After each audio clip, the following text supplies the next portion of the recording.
400,000 years ago, a new man enters the world. He's the first representative of an extraordinary species, the Homo Sapiens, our family. His children cross the seas and the mountains. They adapt to every climate. Time and again, they lose everything, but they reach beyond their limits and always manage to survive. They discover agriculture, and they tame animals. They build villages and change the landscape. Man becomes the most powerful creature in the animal kingdom. They explore their imaginary world, and in the process discover art and the magic of dreams. Over the last 50,000 generations, their knowledge has been passed down to us. We are their children. What's their real story? How did they populate the earth? How did they make our lives what they are today?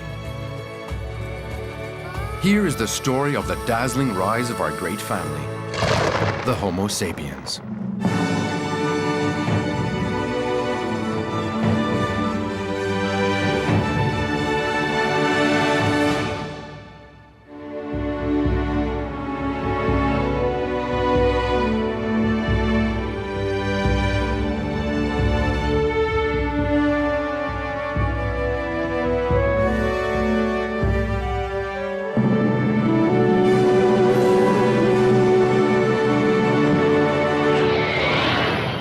How does this story begin?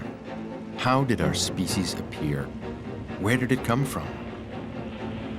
Remember, 8 million years ago, the planet suddenly cools.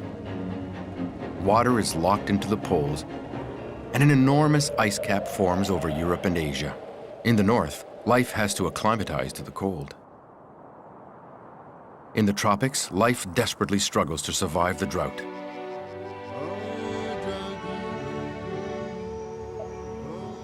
In Africa, the great apes see their forests disappear. Two of them, Aurorin and Tumai, adapt to the savanna and invent a new way to get around. They stand up. 4 million years ago, they disappear, giving birth to a new, better adapted species, the Australopithecus. Lucy and her fellow creatures continue to walk upright. They survive by eating hardy plants. But eventually, they die out too. They're no match for their predators. Next, Homo habilis arrives on the scene. This skillful man is the first true representative of the human species. He invents tools and starts to explore and travel the world. His evolution changes him into Homo erectus, the standing man, discoverer of fire. He's not yet king of the animal world, but he's just made a giant leap. Erectus sets out to conquer the world. He leaves Africa and enters Asia and Europe. Unknowingly, a few thousand little groups of men and women prepare for the arrival of our species.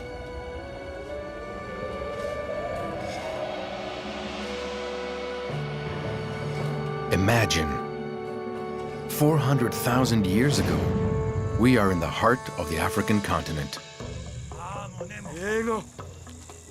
Homo erectus sometimes walks up to 50 kilometers a day in order to survive. He chases small animals and picks berries and roots for himself and his people.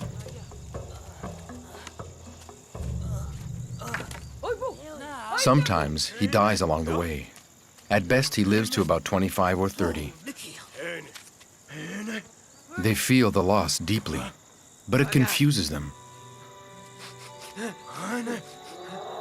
Erectus doesn't know anything about the mystery of death. Where has the breath gone?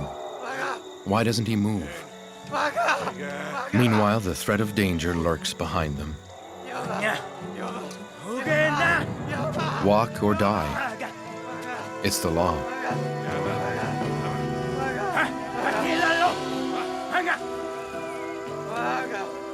The body is left to the animals. They'll remember the person for a while, and then the memory will fade.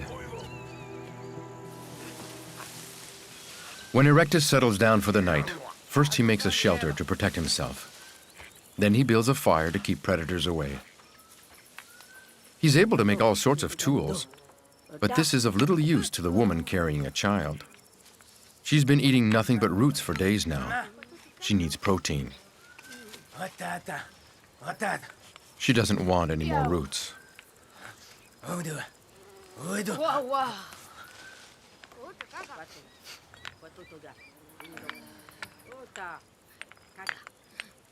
The Erectus chief is well aware that he hasn't succeeded in finding game. He knows that roots are bitter and don't satisfy hunger. He doesn't need to be reminded.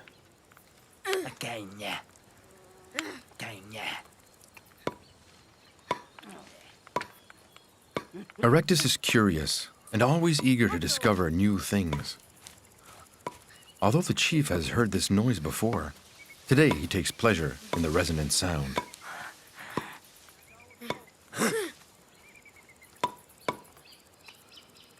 But suddenly, it doesn't resonate. Nothing.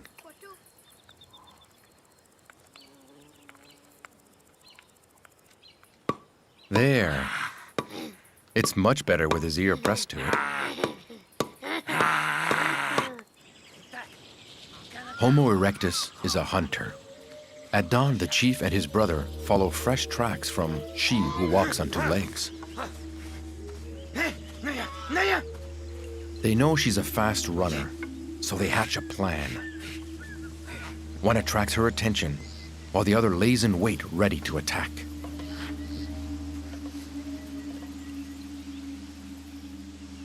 Termites, the irresistible yellow ones. The chief knows all about she who walks on two legs. She's obsessive about her eggs and knows them all individually. If one were to go missing, she would throw a fit.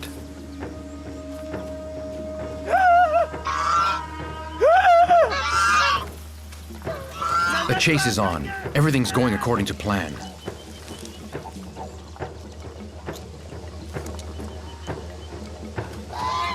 But what's his brother doing?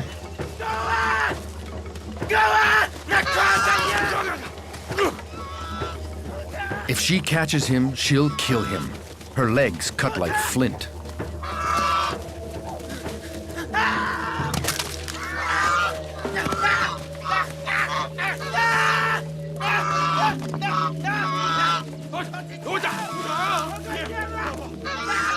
Her beak is like a spear tip.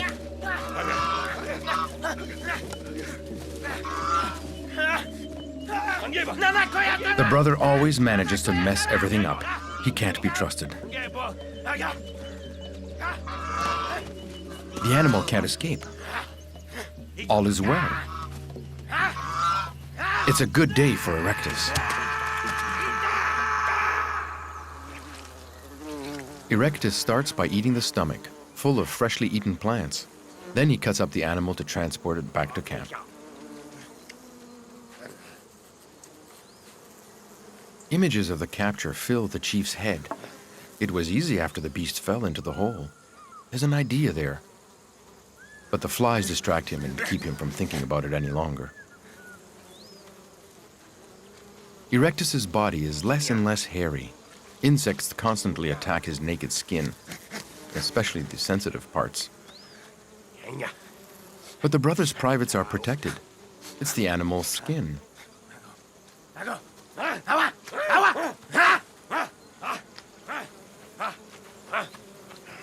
With the protective skin, the flies don't bite. Perhaps this is how Erectus invented clothing.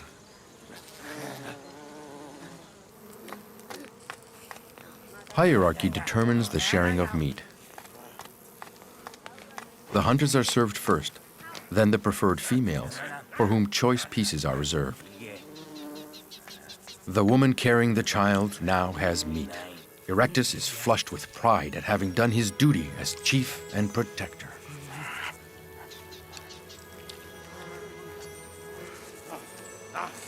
When in power, you learn to watch your back, because there's always someone ready to take your place. The skin. He forgot his skin. It's his skin, it's his place, and he's the chief. There are some things that aren't shared. like the woman carrying the child, like suffering or hope. The chief's head is brimming with images. He can't stop thinking of a hole, so he decides to dig one where the animals drink, in the hopes that they fall in, like the creature on two legs.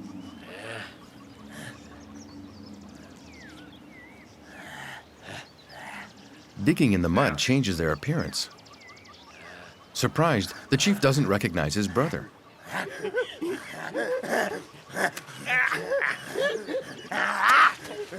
They may well have just invented laughter.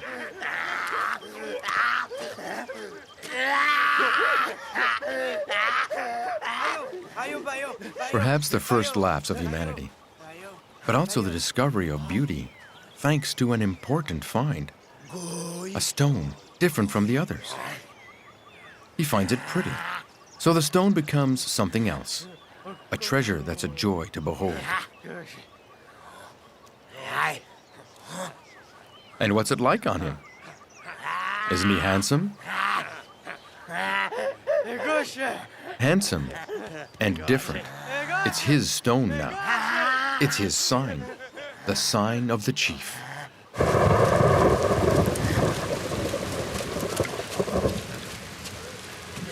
The chief wants the one carrying the child to look at the stone.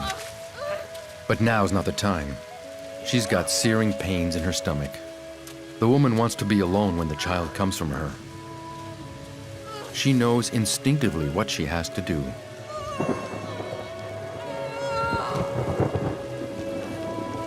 The chief is full of hope. The trap, the skin that protects, the stone. But the child, will it come? One time out of two, it's born without breath, like those who fall on the trail. Sometimes the pain kills the woman as well. Will a new life begin?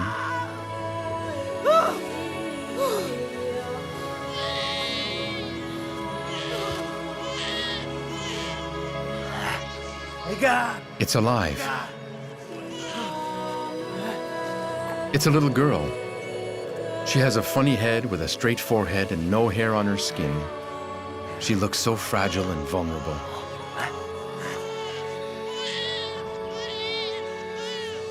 The chief doesn't want the cold to take her breath away. He knows now that his skin is no longer for him. His skin is for the child.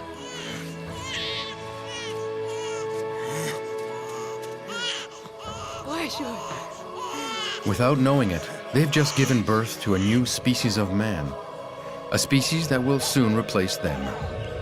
Homo erectus senses he's done his time, and he's holding the future in his arms.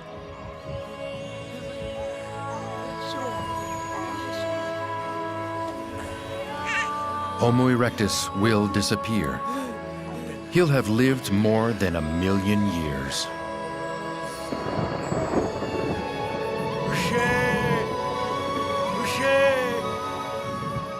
Homo Sapiens arrives. He will change the life of man and conquer the world. The evolution of Erectus into Sapiens happened over hundreds of generations. Little by little, his body became more slender, his forehead smooth, his brain became bigger, more complex. Sapiens leaves Africa and explores the Middle East. He starts to wear clothing, develops a sense of aesthetics, and makes tools. His thoughts and imagination will turn him into a new man. We are at minus 100,000 years.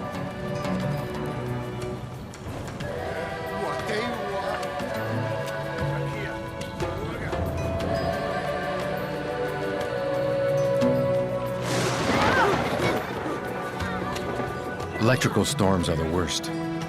They kill every time. Where does this blinding light come from? Who spits this anger that rattles our skulls? One of us will find an answer to the great mystery of death. He's called Neka, the youth. Ever since he's known how to hunt, Neka protects his mother and little sister.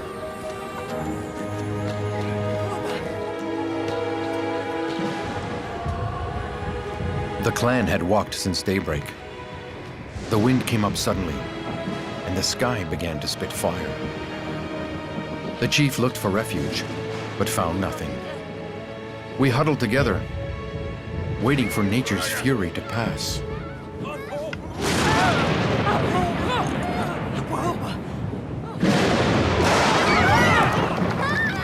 Naoki, Neka's sister, got scared and took off.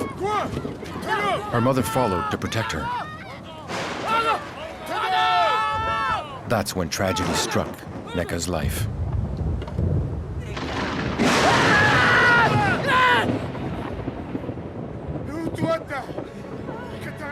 A horned beast appeared from the lightning strike. Neka saw it. The animal left, leaving the bodies of his sister and mother on the ground.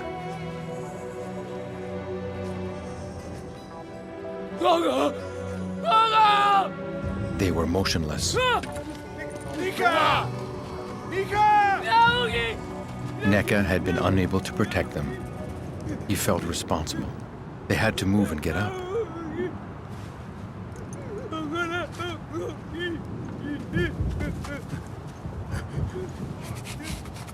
The chief quickly understood that the breath had left them.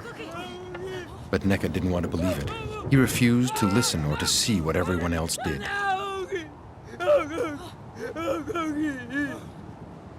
They were dead.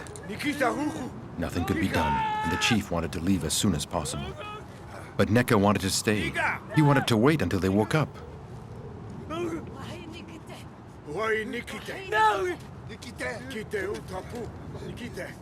The chief didn't understand, but he couldn't abandon Neka.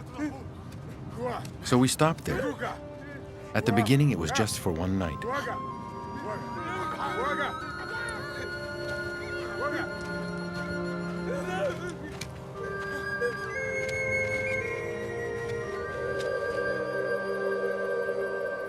Sapiens is nomadic.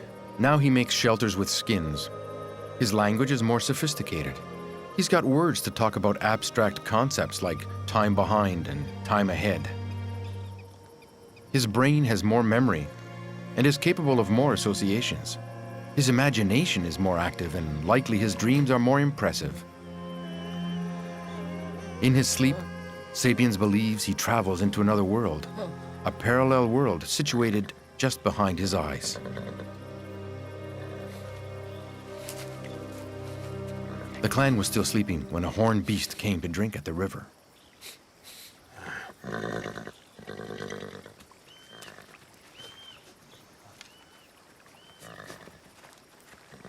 The body of an animal this size meant meat for everyone in the clan.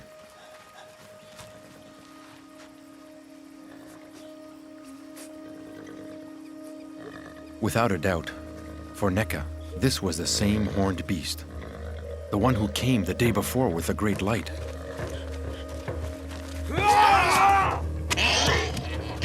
That time the chief wasn't clumsy.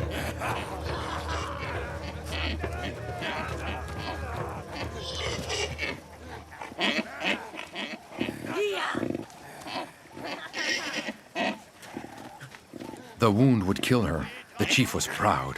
Thanks to him, the clan would have food for weeks. But Neka had other things on his mind. In the dying breaths of the animal, he heard his sister groan.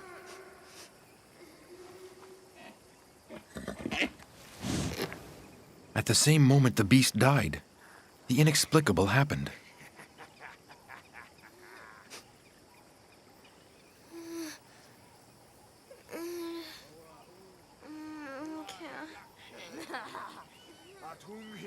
As the breath of the animal disappeared, his sister's breath returned. How was it possible? Naoki breathed. Naoki! She was coming back to life. Naoki! Naoki! Naoki! No! No! Naoki! That's how Naoki came back to us. We were joyful, but Neka was preoccupied. He wanted to understand what had happened. Naoki! Naoki! Naoki! Naoki!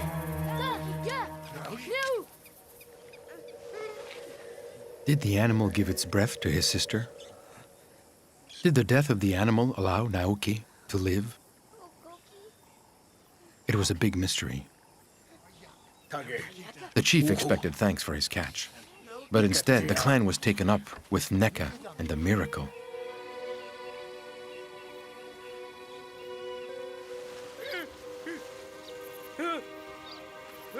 Neka found new hope.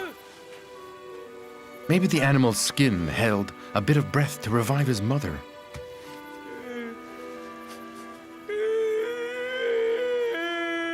At the beginning, everyone said Neka had lost his mind. He was obsessed with the idea that the horned beast could give life back to his mother.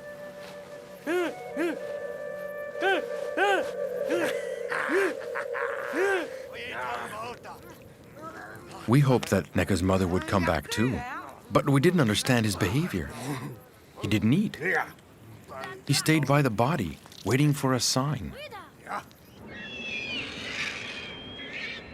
The sign came from above. It was the vultures, come to take the body. But Neka refused. If the vultures took his mother's flesh, no breath could ever return.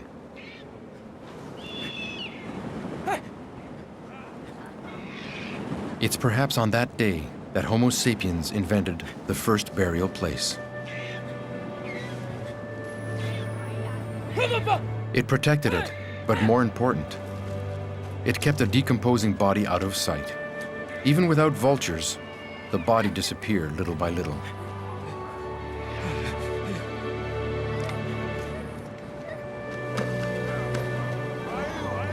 Nika! Nika! Nika! Ah! The chief wanted Neka to eat, and he personally offered him a choice piece, which he never does.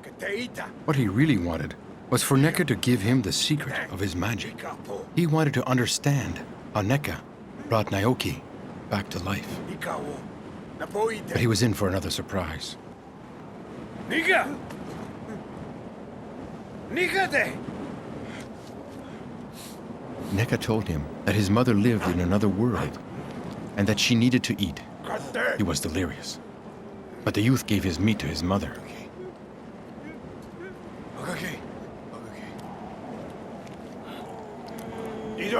That was too much. She didn't need food anymore. She was dead. A few of us began to believe in this world. The world we went to when we slept, where we could meet the dead. It was the land of dreams. A few days later, 3 clan members decided to leave. There were a lot of us, and fights broke out all the time.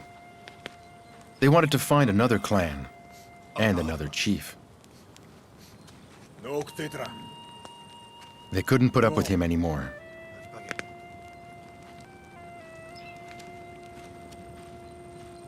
Before leaving, they wanted to hear about the images Neka saw behind his eyes one more time.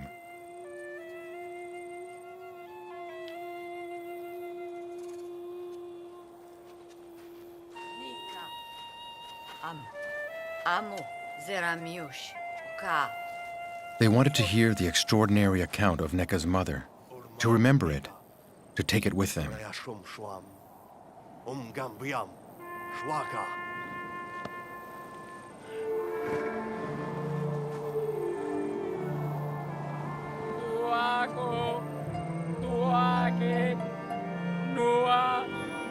Neka could see the other world, the one where the dead went when their breath left them. He saw his mother, with the horned beast. His mother looked at him as if to say, all is well. She was no longer hungry or cold.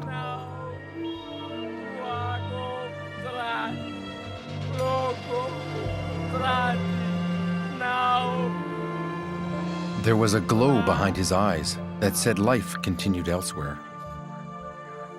A life after death. And that changes everything.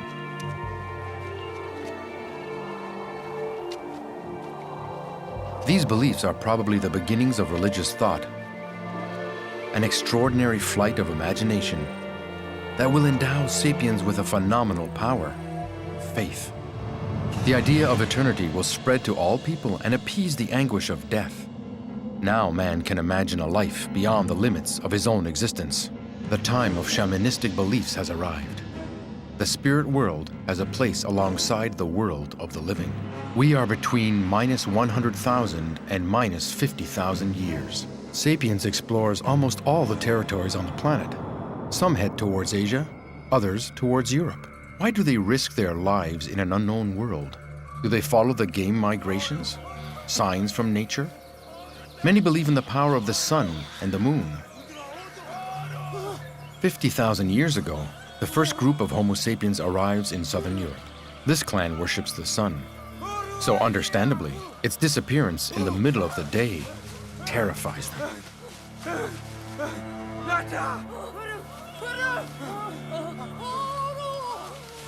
A woman enters a trance to fight against the devourers of light.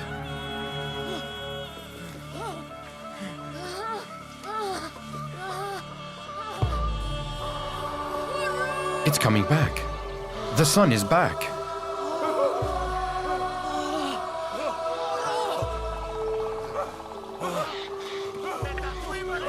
The woman who guides them is a shaman. Her name is Nata. She's the eldest of 3 sisters. For Nata, the darkened sun is a bad sign. The sons must be strong for the clan to survive. They will follow them behind the mountains, to the land where all the sons travel.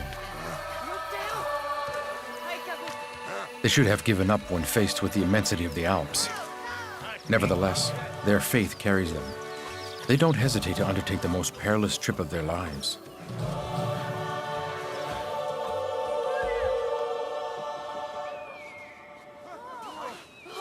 Sapiens encounters white earth for the first time.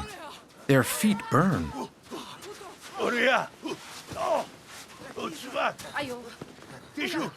It acts like a skin and takes on the shape of whatever touches it.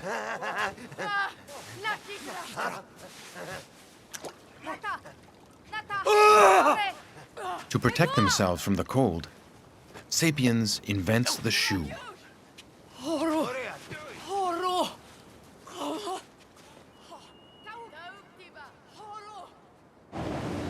Nothing stops the shaman's determination. They have to continue their ascent. Their skin starts to tingle, their extremities begin to freeze. They'd like to go back down, but no one dares defy Nata. The shaman decides for the clan.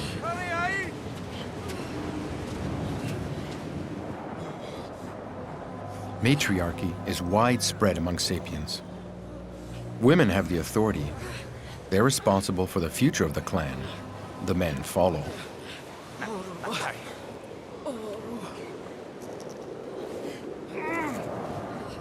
The mute has just lost his ear. There's no blood or pain. What's to be done with his frozen ear? How will they reattach it? The mute awaits the shaman's advice. Nothing can be done, except maybe eat it. No, the mute prefers to eat it himself. After all, it's his ear.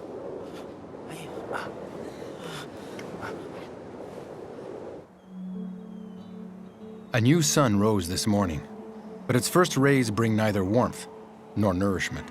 Over thousands of years in heading towards the cold lands, sapiens' skin lightened to better absorb the sun's ultraviolet rays and to promote the synthesis of essential vitamins. They have adapted to a weaker exposure to the sun, but not to higher altitudes.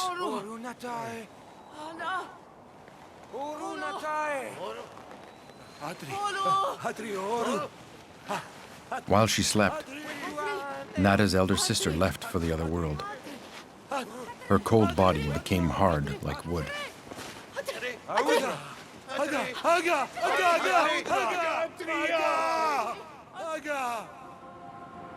Sapiens' beliefs are as numerous as nature's mysteries. For this clan, there is no burial site. They offer dead bodies to the light. She in turn eats them and brings them to the land of the other life.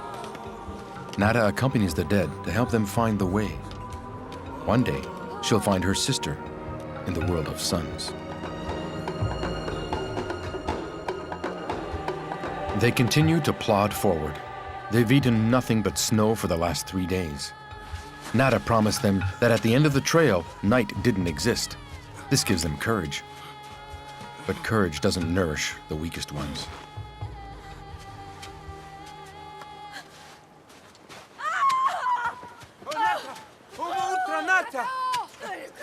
Not every sapiens is entitled to a ceremony. Some are abandoned without funeral rites.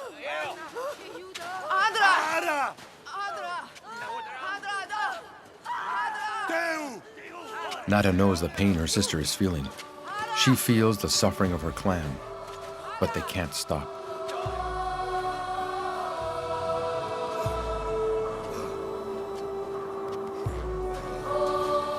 How did they survive? Was it their animal skin clothes, or the animal fat they rubbed into their skin? The conquest of virgin lands commands a high price. Sapiens leaves many of its own along the way, but every territory they explore will benefit future generations.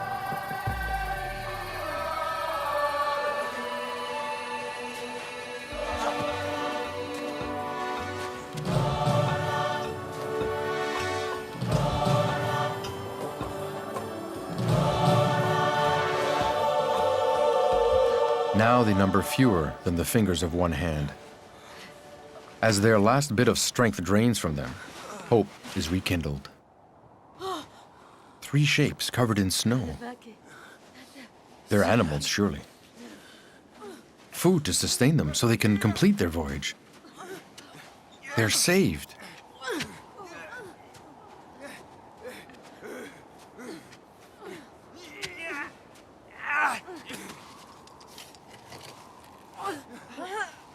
Rocks. Many rocks. What are these rocks doing on these animals?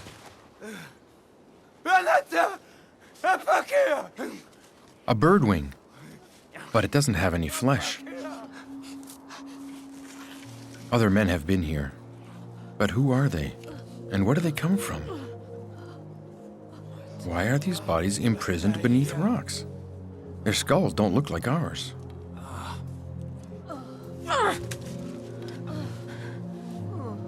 Nada is lost.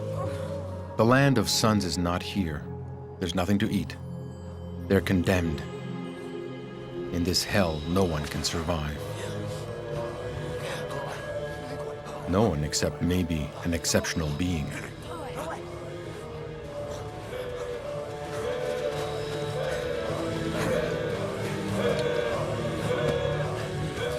In this cold and hostile Europe, another species of human is perfectly adapted to the environment, the Neanderthal.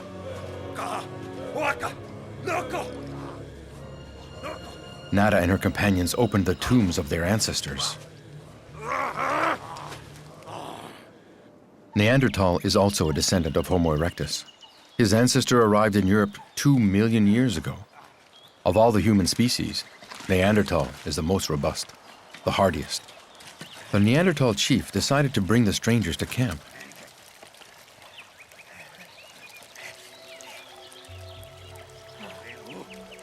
When Nada opens her eyes, she doesn't know if she's still in the world of the living. What are those beings who aren't exactly men?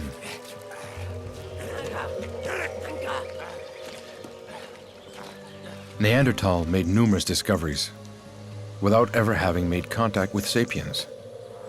The invisible world, beliefs, music, and fire. He lives in caves and buries his dead.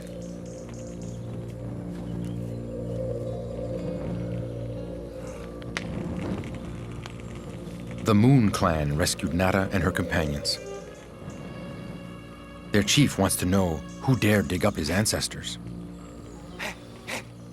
Nada's face intrigues the chief. Who are these beings with flat foreheads? They must be revived. The Moon clan chief wants to know everything about them.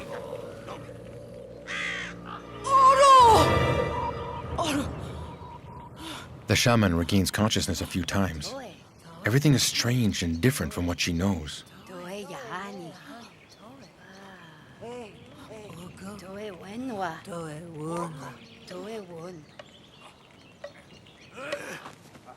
What are they doing with her man? They can't do that. He must stay with her. She needs him.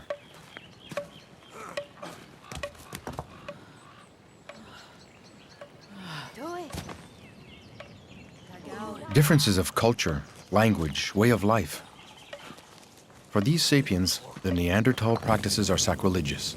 Nevertheless, its culture is no less rich or interesting. The next day, the smell of cooked meat wakes Nada and her sister. Hunger overrules fear. Since the snow, they've forgotten everything. Where are they? Who brought them here? Bit by bit, images of the men with big noses crowd Nada's thoughts.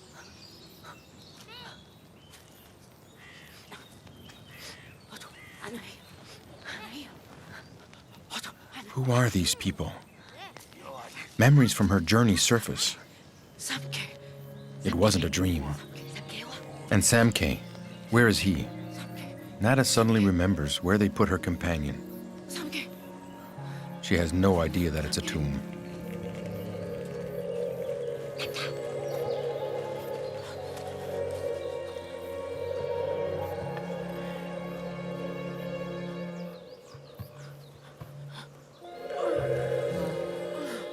They hid him, like game stored for later, like the skeletons in the snow. Samke is dead. She must give him to the light, so that the mountain winds may carry his spirit. To survive during the cold winter, Neanderthal eats mostly meat. He's the greatest hunter on the planet. As he enters the cave, a surprise awaits the chief. The corpse buried the day before is gone.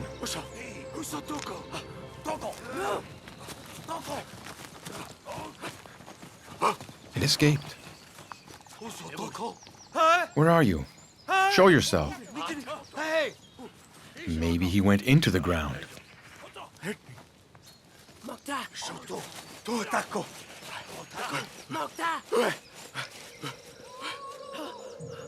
What is that strange voice? Is it him calling? The body was there. The woman was crying out.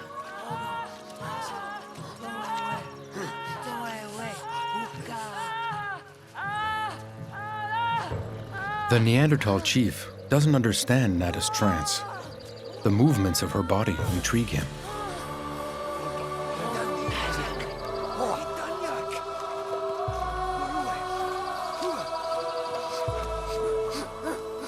Nada and her sister will stay with the Moon Clan.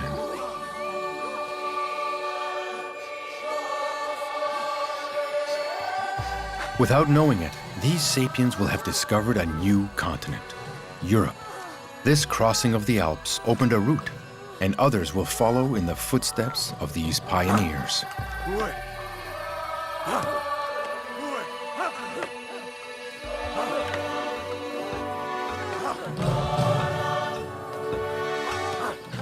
This encounter is but the first. There will be others. In a few millennia, Sapiens and Neanderthal will undertake an exceptional adventure together, big game hunting.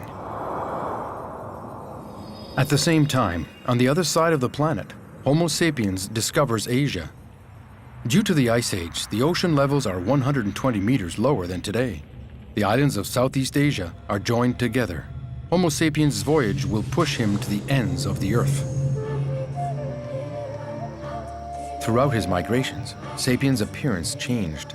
The climates and environments modified the shape of his eyes, his nose, and the color of his skin. He also discovered a new and marvelous way to get around: navigation. For generations, the River Clan made waterways the center of its life. Water is sacred for them. She's the compass they follow, and she protects them from danger. They've been traveling down this body of water for months. They crossed the Indonesian peninsula without seeing even one other clan. Nevertheless, another human inhabits this land. He's been observing their movements for a long time.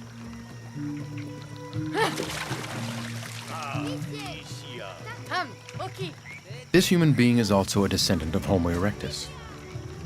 Having arrived here almost 2 million years ago, he evolved into many subspecies who populate all of Asia: Peking man, Java man, or Flores man. Each of these adapted to their environment.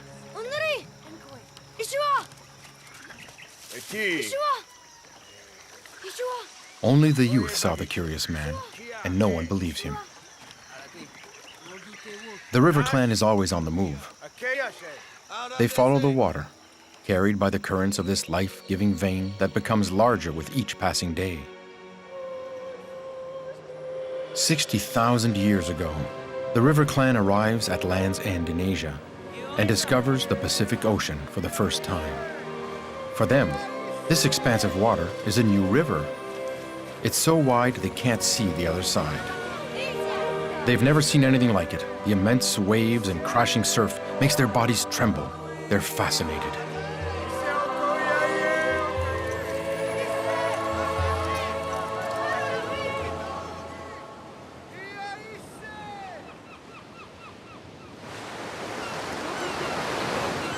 The chief is determined to find land on the other side of the water. He decided to split the clan in two. He leaves with his shaman and his family, and will return for the rest of the clan. Homo sapiens is still unaware that thousands of kilometers of deep, dangerous waters lay in front of him. Carried by their faith, this little group of men and women throw themselves into conquering an ocean whose monstrous powers they can't imagine. Those remaining set up camp. Just one warrior protects 3 women and a child. Snake Eyes, the best fisher of the clan. Since they settled in, the curious man has come by many times. It's always the same one, and he always does the same thing.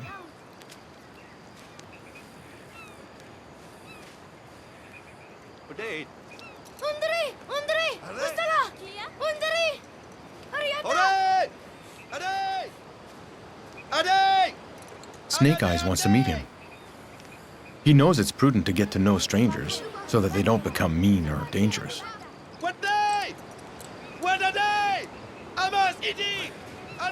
The man always runs away. His behavior is curious. This time, Snake Eyes decided to act.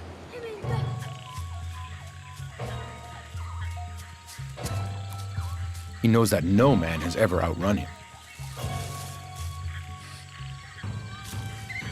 In this Asian jungle, he can read all the signals, decipher the animal cries, and locate any creature at a distance.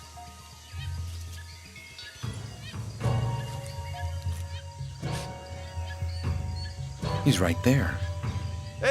What does he want?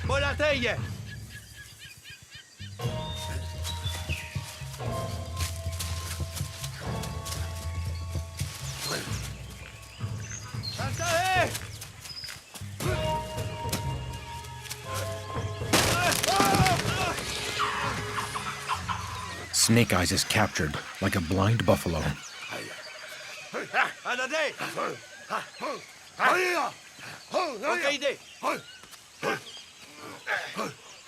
Snake Eyes has fallen into the clutches of a forest spirit. These Homo erectus are truly formidable hunters. In such a hostile environment, their rules for survival assume that every living thing is edible, even humans under certain circumstances.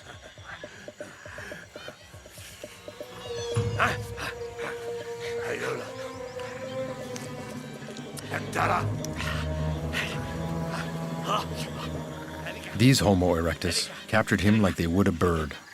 For the moment, they admire his plumage and colors and invite him to share their meal. But what blood is this?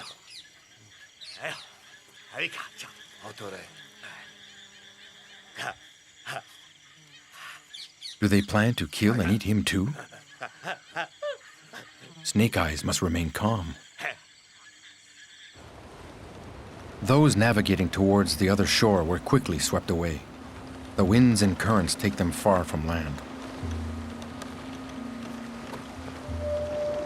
When they wake that morning, there is no land on either side.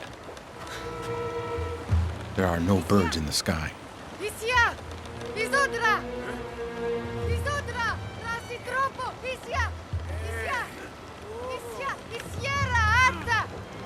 The chief doesn't understand. The world disappeared. The giant river covered everything.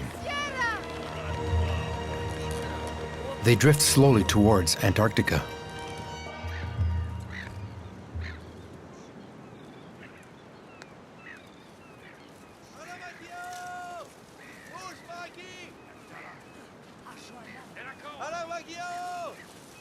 Snake Eyes is alive. They're saved.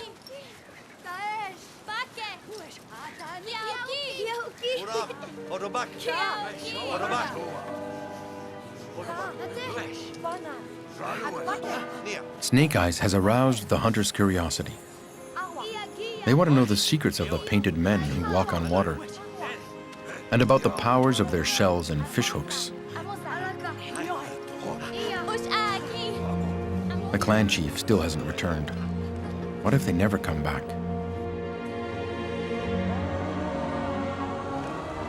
Weakened by the lack of water, the shaman has just died, his beliefs shattered. When faced with nature's wrath, Homo Sapiens often doubts the reason for his existence. Those who walk on water begin exchanging their knowledge with the forest people. The art of jewelry making, fishing techniques, manufacture of tools and clothing. Bonds form between these two peoples despite their genetic differences. All over the Asian continent, Sapiens and Erectus probably intermingled to make up the large family of Asian peoples. After hundreds of kilometers, the navigators are weak, dehydrated, and sunburnt.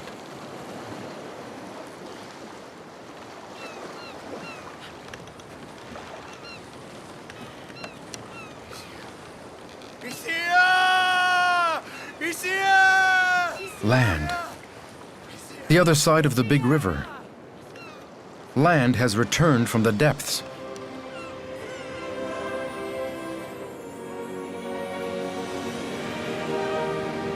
They navigated for days and days. Thanks to the currents, their ignorance, and bravery, they finally arrive in a land yet unexplored by man.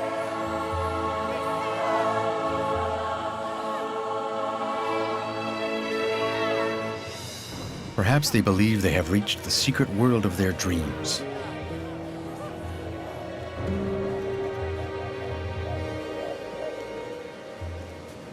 "60,000 years ago, Homo sapiens discovered an immense land mass separated from the rest of the world for millions of years.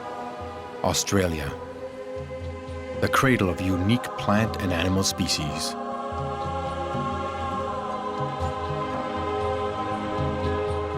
The chief and his people will navigate the ocean many times without finding their way back. They'll form the basis of another large human family, a people of extraordinary navigation skill, the family of the Pacific. In the rest of Asia, the migrations continue. Homo sapiens crosses China and enters America on foot via the Bering Land Bridge.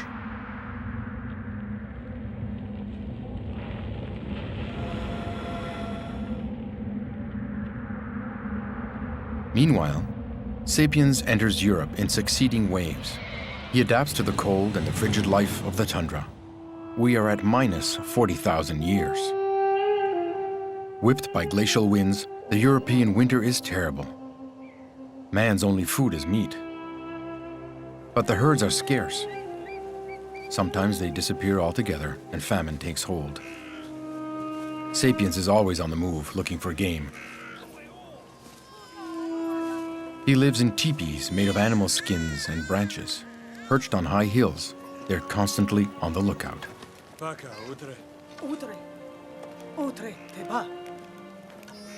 During these times of scarcity, women don't produce milk for their infants, so they die, one after the other. The chief of the reindeer clan has found just one sorry rabbit, dead from cold, not nearly enough to feed his two women in his clan. The reindeer clan is turning into the silent clan. The chief, Akia, stalks the vicinity tirelessly, listening for movement in the bushes or the smallest animal cry.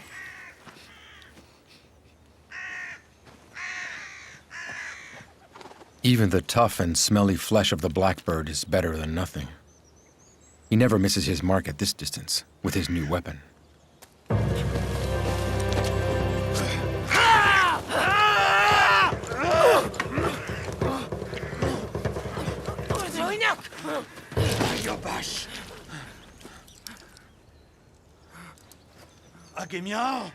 He asks her who she is and what she's doing there. The woman doesn't understand. She wants his necklace.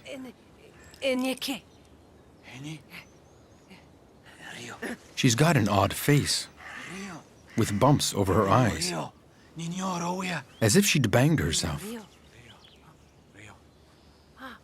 This woman is a member of the Neanderthal people.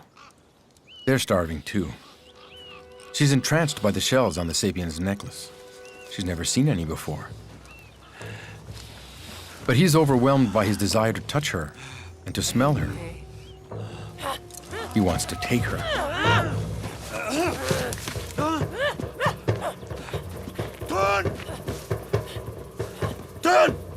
His advances have never been shunned before. He's Akiya, chief of the reindeer clan.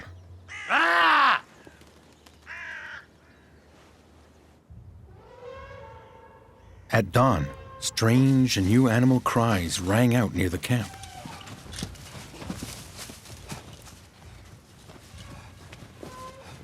Massive animals covered with long hair and enormous teeth sauntered down from the north. These are the long noses the shaman knows. There were many before, huge herds. They disappeared. All that meat within easy reach. But how will they go about killing them? The crazy old fool is ready to face them, but that doesn't reassure the chief.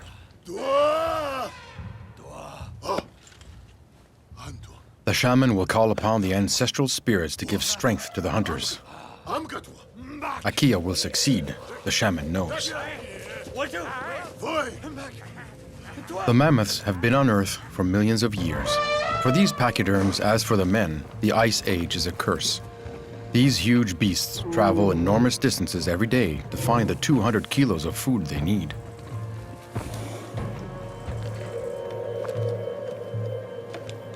The shaman stays on the mountaintop, invoking the spirits. Spirits of our ancestors, give courage and strength to our hunters. Kill these giants for us. Akiya knows how to kill reindeer, stags, and pigs, but he's never dared attack such a powerful beast.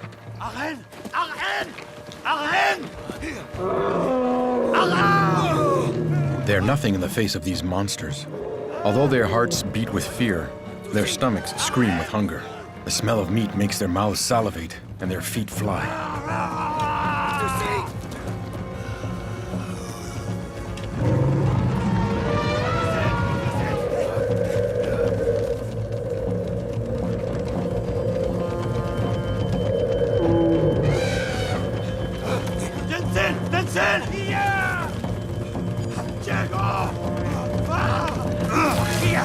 But they're too fast.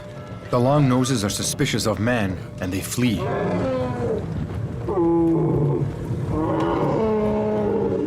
But the way is blocked. It's a dead end. They'll have to retrace their steps and confront their attackers. Their desperate fear makes them even more dangerous.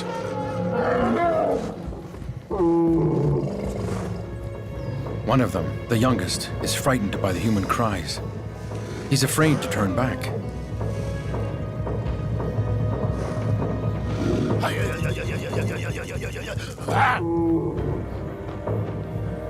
It's man against beast.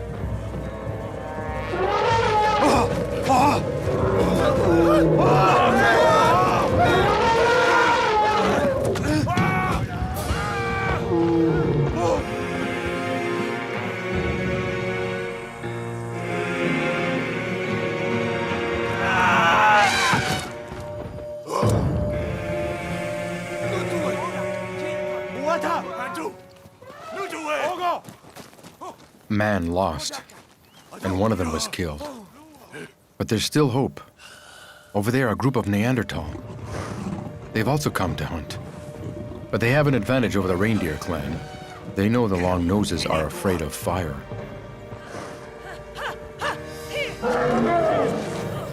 The Neanderthal woman frightens the mammoth and forces it to retrace its steps. They've still got one last chance.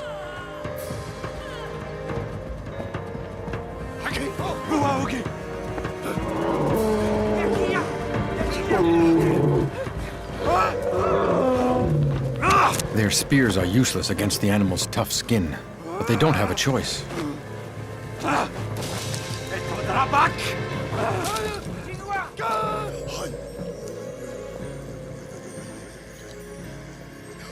The young mammoth charges for the opening, but Neanderthal is there.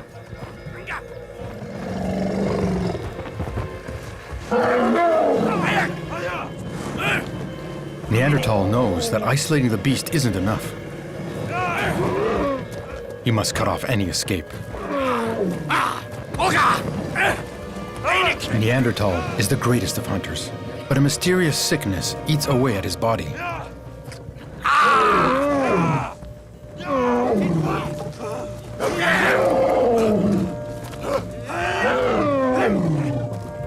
The long nose is cornered.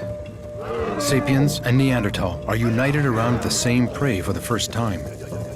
These men and women close in on the giant, pushed together by the same instinct to survive.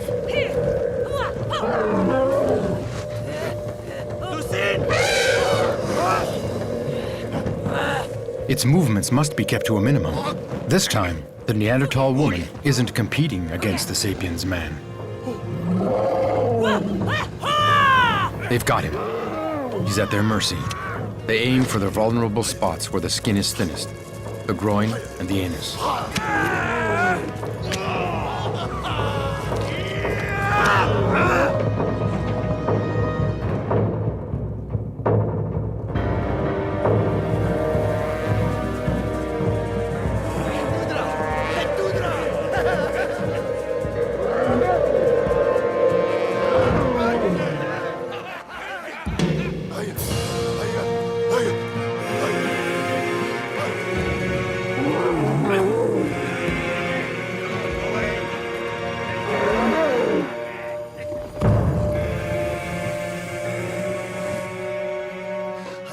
The shaman will thank the ancestors long into the night. Thanks to them, the reindeer clan just invented a new way to hunt, organized big game hunting. And this new method will have considerable consequences on the life of man. The mammoth's meat gives the clan an enormous supply of food. They can go months before their next hunt. For the first time, man has time ahead of him. Free time to think, experiment, and make seemingly useless things.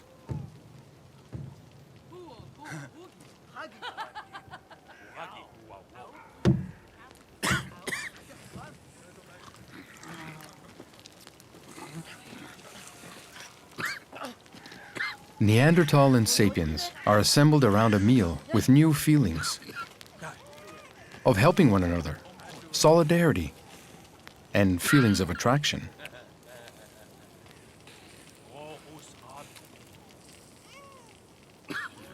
The Neanderthal woman wants the chief of the reindeer clan for herself, but Akia already has 2 companions, and nothing will happen without their approval.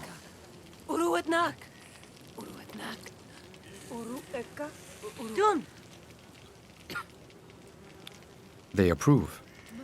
In future, they'll live together.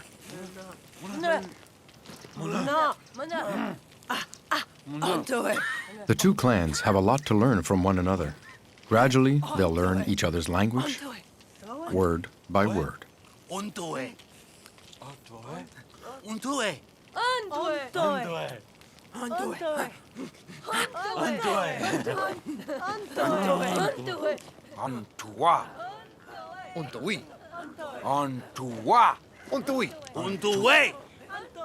The discovery of cooperation for big game hunts laid the groundwork for an inevitable connection between men of different origins. Soon, new links will be forged. Marriages, alliances, the roots of society. Tonight, Akia wants to take the woman who stirs his desire. What evil makes her nose bleed? Although the Neanderthal woman suffers from a sickness, they don't let it interfere with their enjoyment of one another.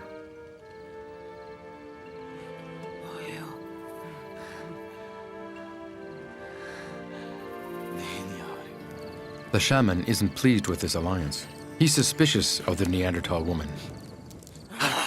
This woman and man both belong to mankind, but they're not the same species. Their union will not produce offspring. They're genetically different.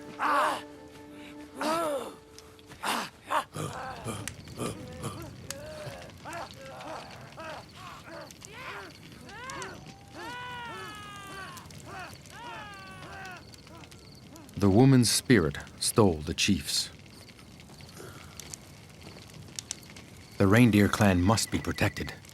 Akia's spirit must be regained.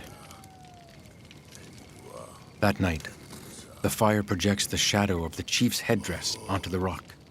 The shaman sees it as the animal nature within the chief dancing on the rock.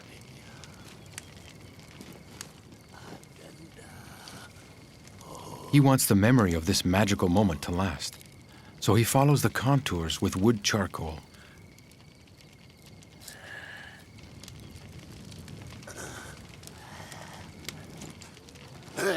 The spirit is there. The spirit of Akia stays on the rock. He took it back from the woman. 40,000 years ago, the first symbolic representation was drawn on rock, the birth of art. Soon, this invention will have a universal impact.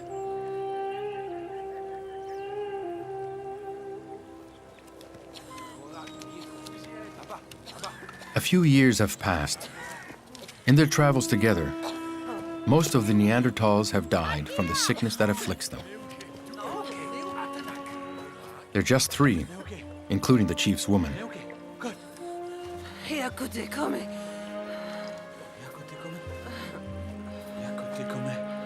She can't take it any longer. She'll remain where she is. It's the end of her journey.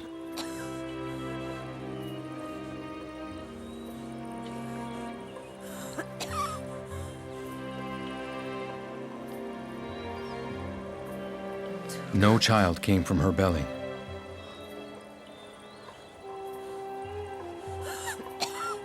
The clan can't stop. Winter is nipping at their heels. They must walk south.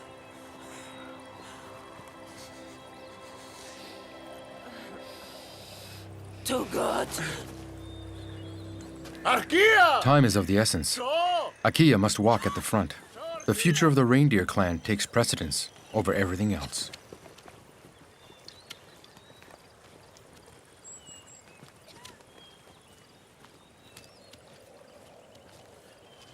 Exhausted from the fever, the woman wants to rest and cool down in the icy water.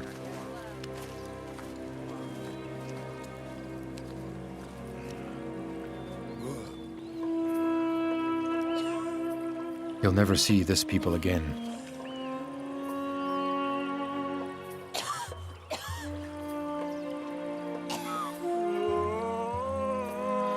Neanderthal is dying. Little by little, this species will disappear from the earth. Cut down by disease, a declining birth rate, it still remains a mystery.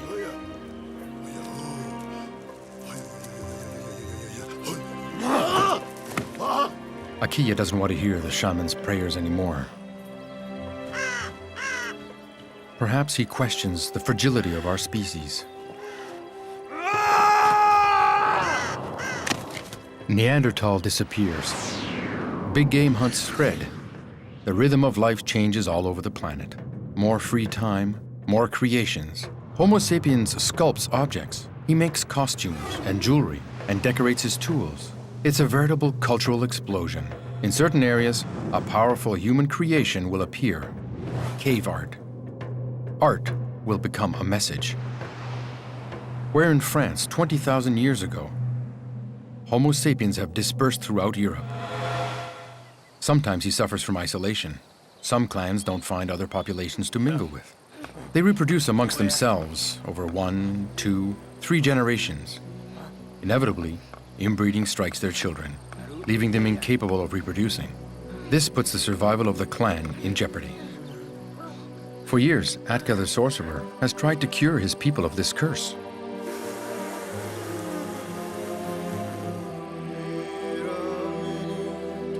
But the ancestor who guides him says nothing. There's no response.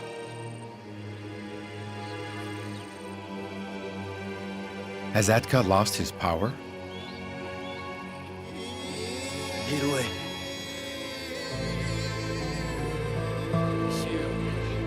What good is a sorcerer who can't look after his clan?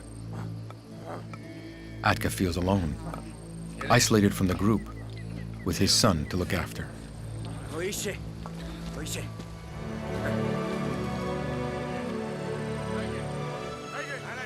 Before, the bison hunting clan was prosperous. There were 8 hunters, 12 women, and lots of children. Today, there are only 9, with 1 lone male child. If he doesn't find a solution soon, the clan will die out.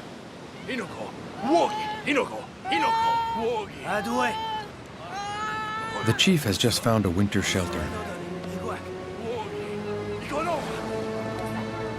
Atka's son is agitated. It's as if this place spoke to him, as if he heard voices.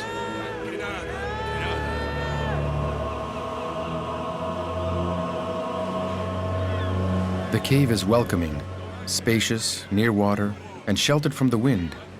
It has the shape of a skull.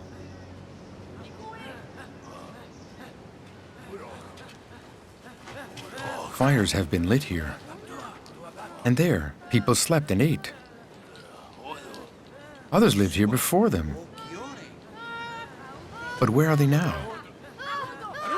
The child was the first to find the passage.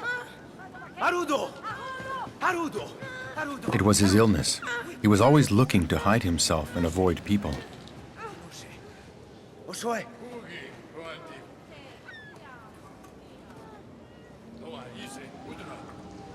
Atka senses a presence. Who's hiding deep in the belly of the cave? Bears? Lions? Or humans?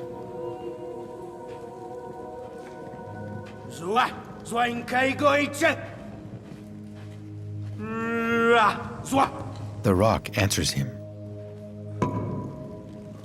Caves are the best places for shamanistic rituals. This one looks promising. But he senses something. There, right beside him. Signs made by a man's hand.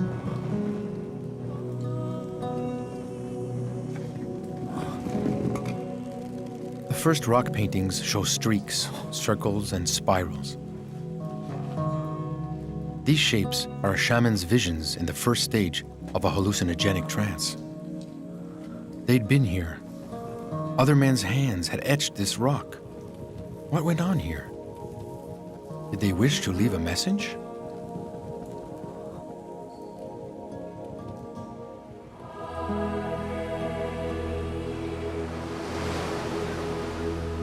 Atka knows how to take the hidden powers from roots, insects, and mollusks.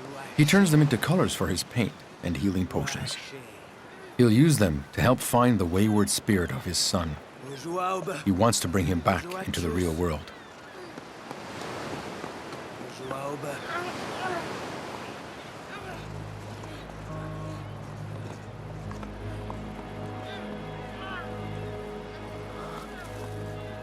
This slug is magical.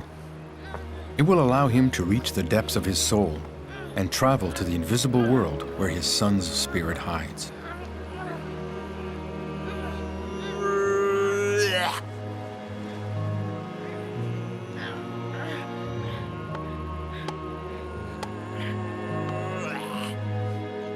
His sorcerer ancestor taught him everything. Returning to nature long ago, he became a bison. Since then, the animal's spirit has guided him. Atka calls upon it now and asks for help healing his son.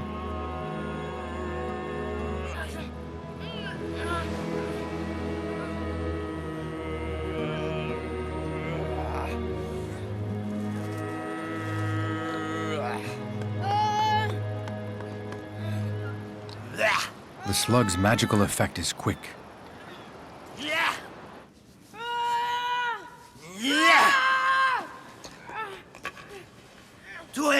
The sick spirit of the child resists, It flees to evade capture.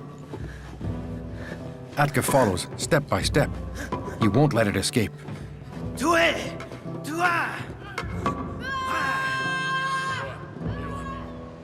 Outside the trance, the clan settles down to eat. Their wish is about to come true.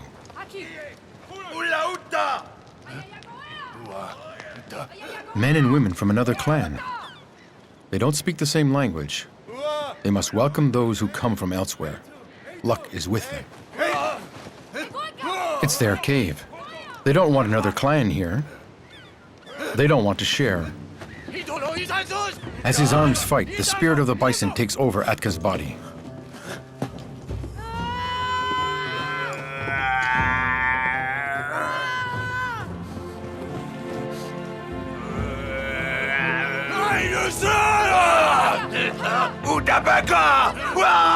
This woman wears sorcerer's signs.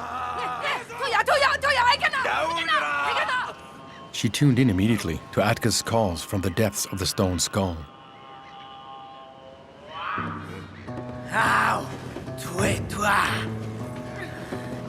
The sorcerer is no longer Atka. His body doesn't belong to him. His movements are those of the animal. The sorceress has understood. She enters his trance.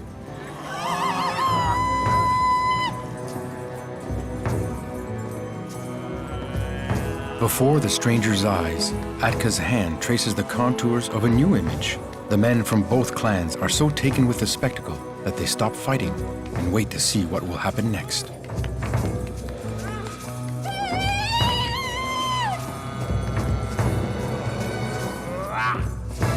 The image takes on a form they recognize. It reminds them of an emotion they've experienced. They look at one another and feel the same thing. And it goes straight to their hearts. Everything's in motion. A transformation is taking place. Is it from the glow of the flames or the sorcerer's dance? They all see the spirit of the animal. It advances, it walks. They can even hear it. They are experiencing the inner workings of the human soul.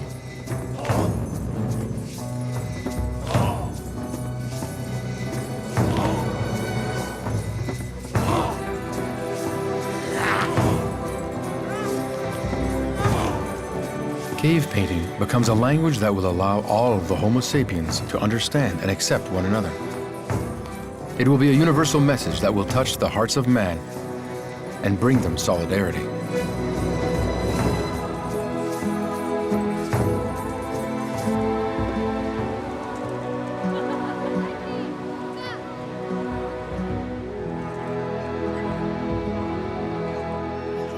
Together, they prepare for the arrival of winter.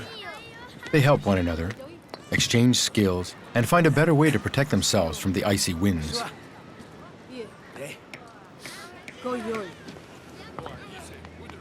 Atka hasn't found his child's lost spirit.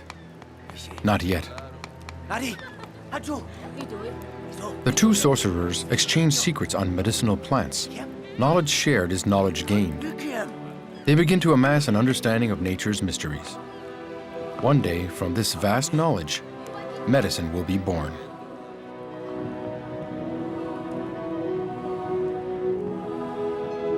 Between minus 30,000 and minus 20,000 years ago, works of art appeared over most of the planet, thousands of kilometers from one another.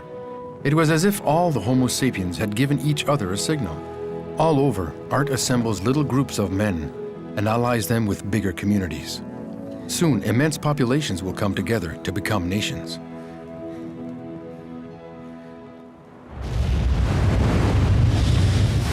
But suddenly, 12,000 years ago, the temperature rises. It's the beginning of a major climatic change. 2/3 of the polar ice caps melt. The ocean levels rise 120 meters.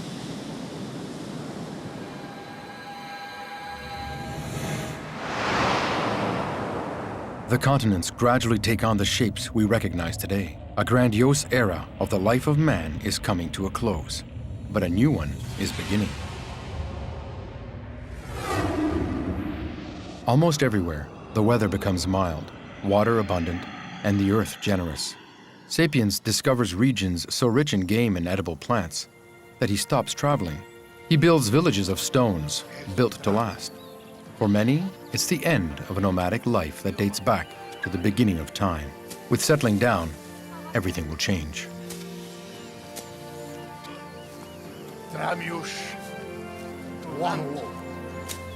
Jausz. We're in Mesopotamia, 12,000 years ago.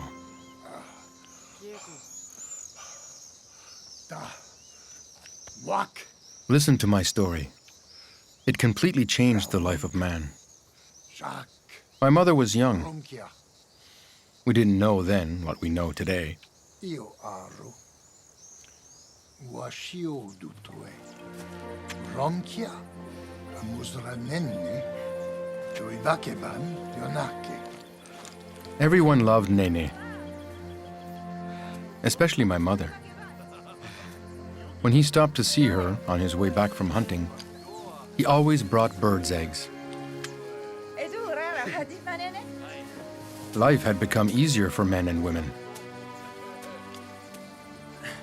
They were beginning to take the time to enjoy each other's company.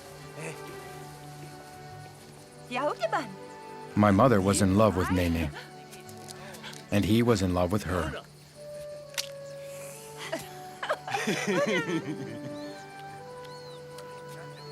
They didn't hide their affection, and it amused everyone, especially the chief of the village. Wandibu. Wandib.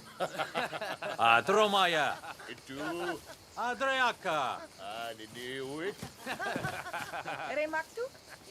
They'd been together barely 2 moons. They were happy and carefree. Ruan. Ruandionaka.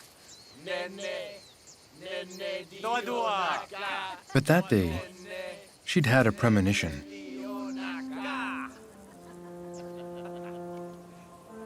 Back then, we had to go far into the mountains to pick the wild wheat that grew there. As summer's days grew shorter, we harvested as much grain as possible to last through the winter.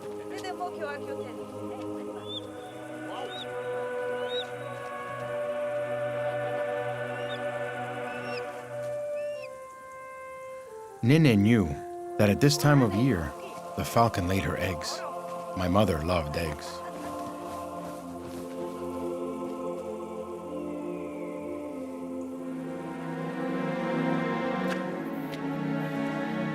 "10,000 years ago, man is in complete harmony with nature. She no longer made him suffer, and he enjoys her wonderful surprises.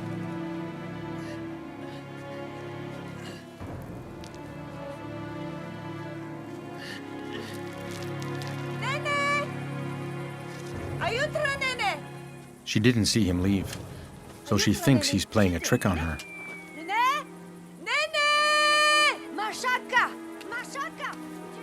Then, she remembers her premonition.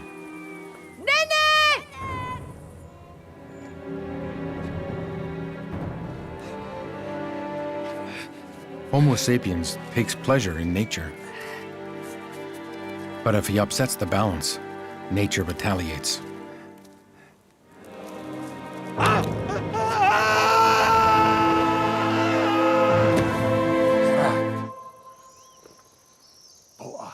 The mountain swallowed Nene's body.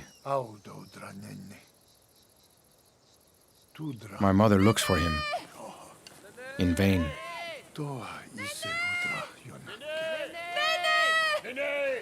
Right up until they heard the wolf howl. They feared for Nene's life. If there were a pack of them, it was better to stay together. We feared wolves.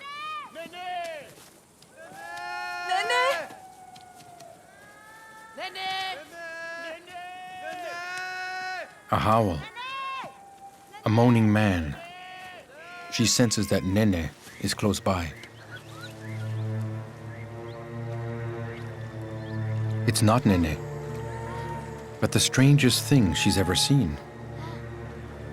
A little boy with a she-wolf, the most ferocious carnivore.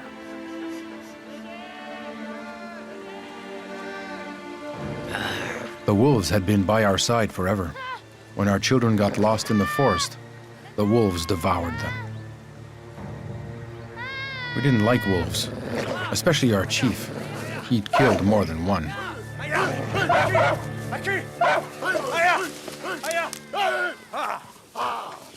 But he doesn't have time to take care of this one. He hears the moans of the child, too.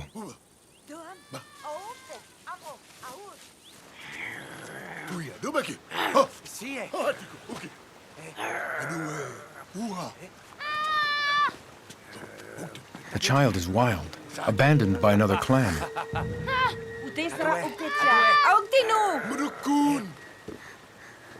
My mother tries to comfort him, but he resists. Enough! The chief loses his patience with the child. They stop looking for Nene, distracted by what to do with the child. He would have answered them if he were there. Homo sapiens live here in little stone huts, assembled around a common grain loft. The first village. The first houses. My mother took the child with her and gave it Nene's bed. But he didn't want to sleep.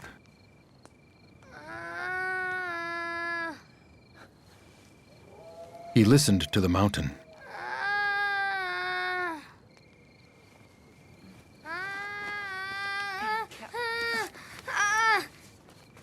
She couldn't believe that the she-wolf was the child's mother. His animal mother. We'd never seen this before. My mother had a lot of love to give. She needed someone.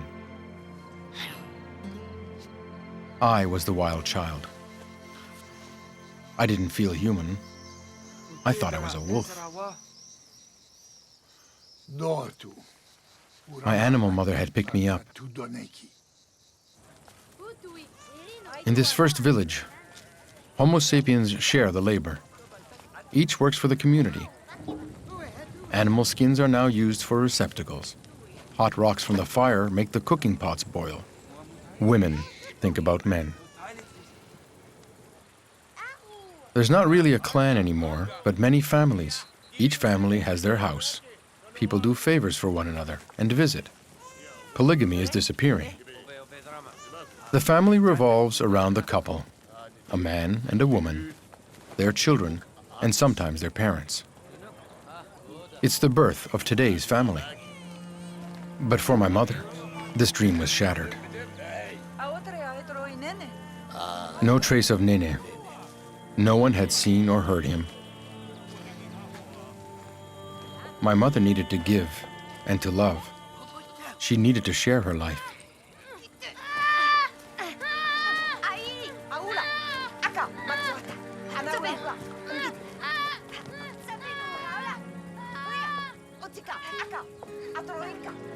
I didn't want anyone near me. I couldn't stand being touched and hated the feel and smell of clothing.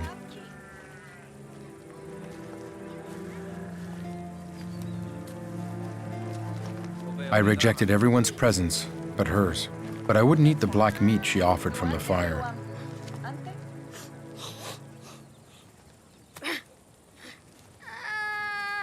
Little by little, she grew attached to the wild child. She grew fond of me. I was beginning to take a place in her heart, the place of a son.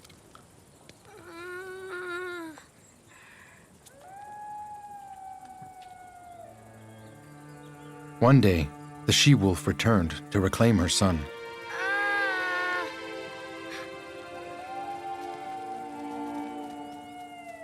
She'd fed me, protected me, and kept me warm since I was born.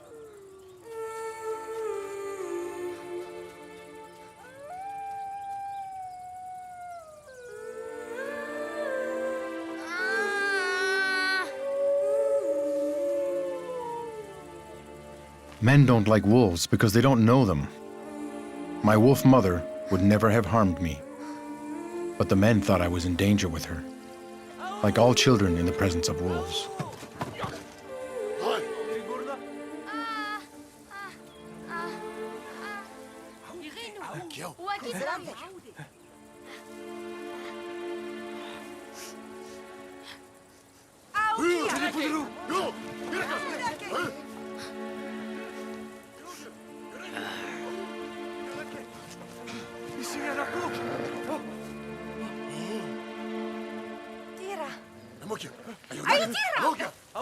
She was the first to understand.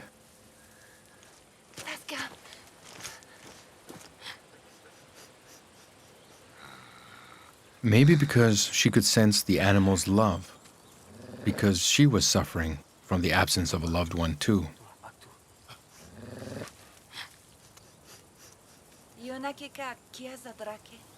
I now had two mothers, and I didn't know which to choose.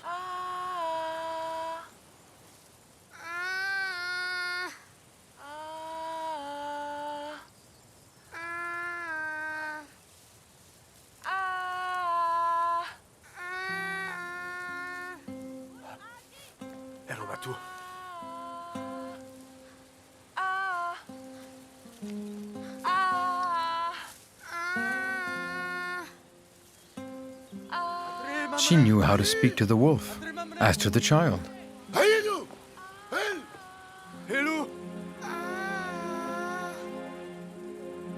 And that's how my mother became my mother for always.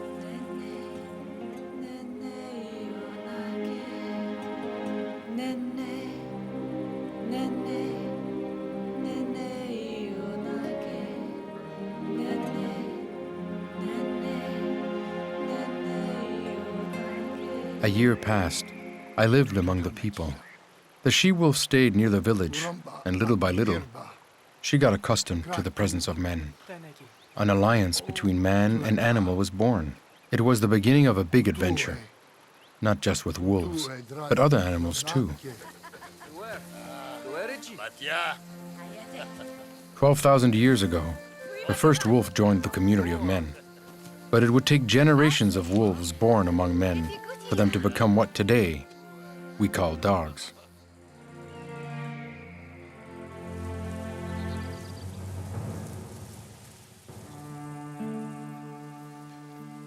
Thanks to my wolf mother, we made another major discovery.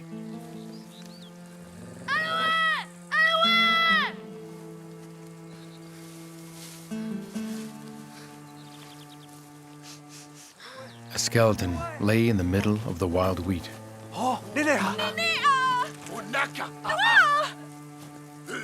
It was Nene.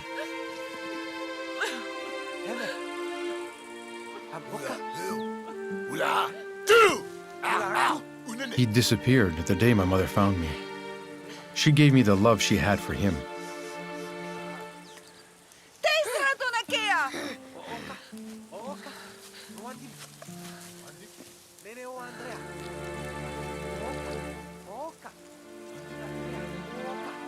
It was his necklace.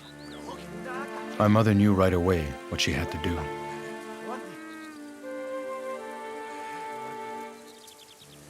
The grains of wheat from Nene's pouch had germinated. They'd grown right where they'd fallen.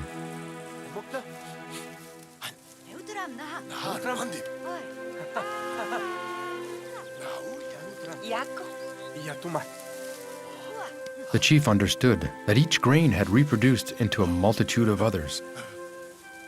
It was so simple, yet no one had ever thought of it. My mother gave me Nene's necklace, and I've worn it my entire life, until today.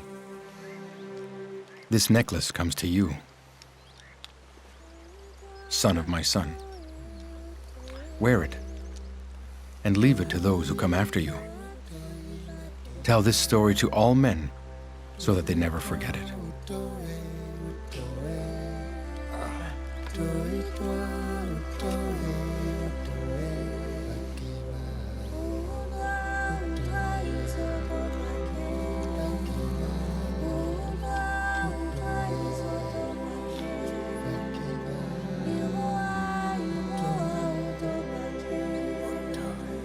It's 10,000 years ago. Thanks to these amazing discoveries, the life of man will never be the same. The discovery of agriculture becomes widespread throughout the world over a few centuries. Homo sapiens settles down permanently next to his crops. He lives his life by the rhythm of the seasons, and each year reaps the fruits of his labor. The domestication of the wolf is followed by that of numerous other animals. Homo sapiens discovers breeding, which provides a steady and abundant supply of food.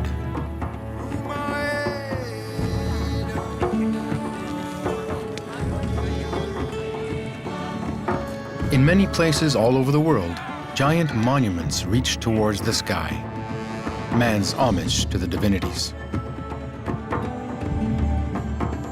The population increases, villages are built, trade expands, and bigger groups form. Soon large civilizations will appear. Prehistory is finished.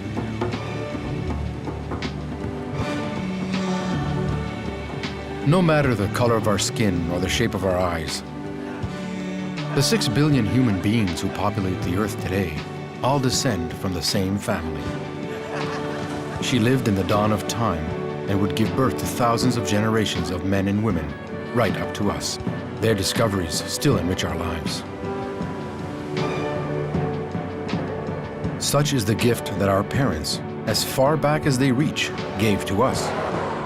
Thanks to them, our children will go on to populate other planets.